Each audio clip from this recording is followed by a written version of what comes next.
All right, now we're up to 53 Democratic lawmakers who plan to skip Donald Trump's inauguration on Friday. We got Star Parker here, the Center for Urban Renewal, education president as well. What do you make of this, Star? That's far more than 10% of the House. They're all Democrats, most of them from states that Hillary Clinton won, disproportionately from California.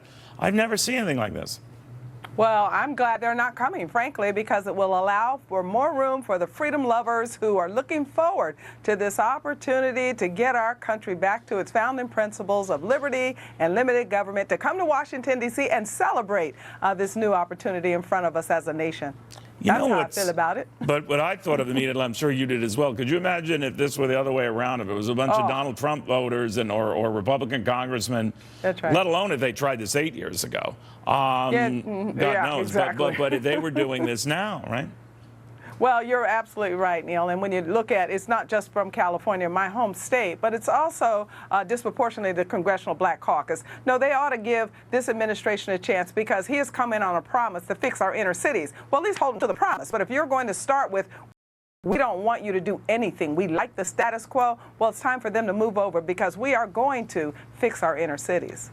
You know, when I talked to a couple of them, including a couple just added to the list before they were sympathetic to Congressman Lewis and some of these others, they said, well, we will work with Donald Trump, beginning next week when he's president.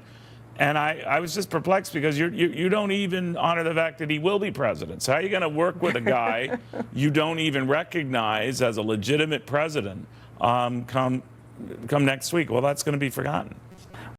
Well, we already know that they're going to be obstructionists because he asks a legitimate question. Why is it that after 50 years of the social engineering of the left, are our schools still broken in our hardest hit communities, that we can't seem to get business into these hard communities? The Congressional Black Caucus has had an opportunity to focus their time and attention on these pulse points in our society and do something. And now they're all of a sudden saying, well, I'm not going to go to inauguration. I'm going to oppose all of his confirmations, and then we're going to maybe work with him. Yeah, we know what that looks like. I am glad that we have also the Republicans in charge in the Congress so that his ideas for fixing our inner cities will will come to floor votes and then be signed into law. You know, maybe they see this as tit for tat. They said Republicans did everything to block anything President Obama wanted to do. So they're just giving back what Republicans gave them.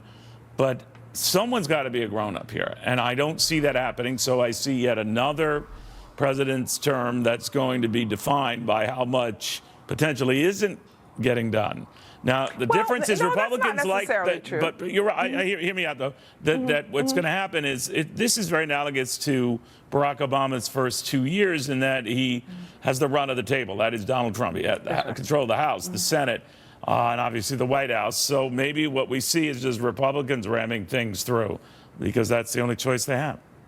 Well, they will, and what we probably won't see is what happened after the Democrats rammed things through is we had a Tea Party. Why? It's because it's not about Democrat or Republican. It's about the ideas that drive these parties. And we have had this social engineering of left-wing big government, massive taxation, and it doesn't work for anyone. So now the Republicans will have a chance to put their ideas on the table and let's see if freedom and liberty work. I know that it will, so I don't expect in 2 years for us to see this uproar from Democrats. Whether they cross their arms or not and say, well, you just get this done, then we're going to get it done. You're absolutely right, Neil. The Republicans have enough votes to really get things done. Let's just hope that they have the will to do it. And even if it means it's going to be hard, we need to first get rid of Obamacare.